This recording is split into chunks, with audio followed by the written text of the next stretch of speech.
விக்னேஷ் வந்து அபிக்கு வந்து love propose பண்ணுறாரு. ஆனால் அபி வந்து அதை ஏற்க மறுக்கிறாங்க. எனக்கு வந்து லவ் மேலேயோ வந்து அதே மாதிரி கல்யாணம் மேலே எந்த நம்பிக்கையும் இல்லாமல் போச்சு. எனக்கு வந்து வாழ்க்கை வெறுத்த மாதிரி ஆயிடுச்சு. அதனால் வேண்டாங்க, இதை பற்றிலாம் எங்கிட்ட இதுக்கப்புறம் பேசாதீங்க. எனக்கு என் குடும்பம் தான் முக்கியம்.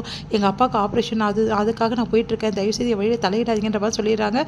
ஆனால் விக்னேஷ் வந்து கண்டிப்பாக நான் காத்துட்ருப்பேன், என் லவ் உங்களுக்கு புரிய வைப்பேன்னு சொல்லிட்டு சொல்லிட்டு இருக்காரு. இந்த சூழ்நிலை விக்னேஷ் என்ன பண்ணுறாரு, நம்ம வந்து ராகவ் கிட்டே ஹெல்ப் கேட்குறாரு. இதெல்லாம் கேட்டு ராகவ் வந்து செமையாக டென்ஷன் ஆகிறாரு. விக்னேஷை பார்த்து செமையாக முறைக்கிறாரு.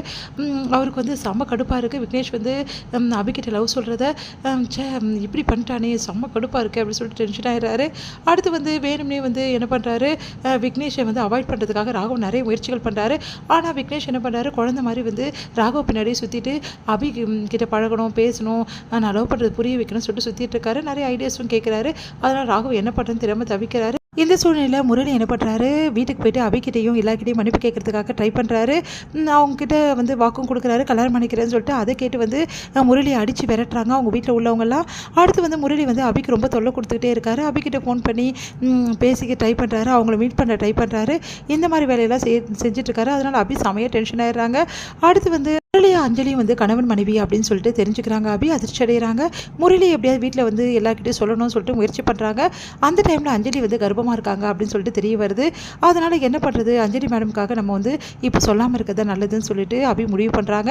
அதை தெரிஞ்சுக்கணும் என்ன பண்ணுறாரு, முரளி வந்து வேணும்னே மிஸ்பிஹேவ் பண்ணுறாரு.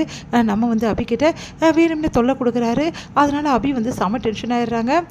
இங்கே என்ன பண்ணுறாங்கன்னா, அஞ்சலியை பார்த்துட்டு ரொம்ப சந்தோஷமடைய ராகவ் வந்து ஓடி வந்து அப்படியே கட்டி பிடிச்சி தன்னோட அக்காவை, எவ்வளோ பெரிய விஷயம் சொல்லியிருக்கக்கா, நீ ரொம்ப நாள் நல்லா இருக்கணும், அம்மாவே வந்து உனக்கு பிறப்பாங்க அப்படின்னு சொல்லிட்டு சந்தோஷப்படுறாரு. அதே மாதிரி அஞ்சலிக்கு சர்ப்ரைஸ் கொடுக்கணும் அப்படின்னு சொல்லிட்டு ராகவ் என்ன பண்ணுறாரு, நிறைய வந்து குழந்தைங்க ஃபோட்டோஸ் எல்லாம் எடுத்துகிட்டு வந்து கார்டனில் வச்சு அஞ்சலியை வந்து கண்ணை மூடி கூட்டிகிட்டு போகிற காட்டுறாரு. அதை பார்த்து அஞ்சலி ரொம்ப சந்தோஷப்படுறாங்க. எனக்கு எவ்வளோ சந்தோஷமாக இருக்குது தெரியுமாடா அப்படின்னு சொல்லிட்டு சந்தோஷமடைகிறாங்க.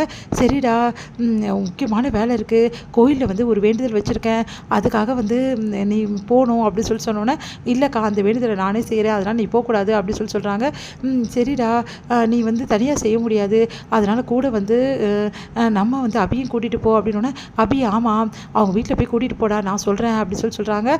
சரிக்கா நான் கூட்டிகிட்டு போகிறேன்னு சொல்லிட்டு அபி வீட்டுக்காக போகிறாரு ராகவ். அபி வந்து அனுகிட்ட வந்து ஃபோனில் பேசிகிட்டு இருக்காங்க. அப்போ அனுகிட்ட சொல்கிறாங்க, எப்படிலாம் வந்து இருக்கணும் தெரியுமா, நீ ஏன் இப்படி இருக்க, எப்போவுமே வந்து மாமா கிட்டே போகவே மாட்டேங்கிற, மாமா கிட்டே சண்டை போட்டுக்கிட்டே இருக்க, அவரும் நீ ஒத்துமையாக வாழணும், ரொமான்டிக்காக வாழணும் அப்படின்லாம் நிறைய விஷயங்கள் அட்வைஸ்லாம் சொல்லிட்டு இருக்காங்க. அனு வந்து அந்த ஃபோனை வந்து ஆஃப் பண்ணிவிட்டு வீட்டில் வச்சுட்டு போயிடுறாங்க.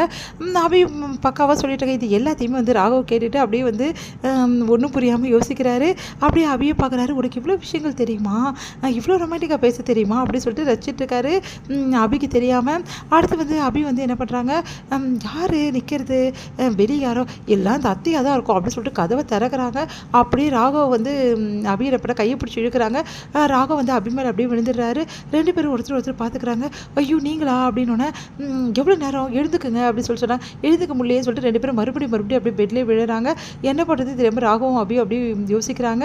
அடுத்து வீட்டில் உள்ளவங்களும் வந்தோடனே கடவுன்னு எழுந்துக்கிறாங்க.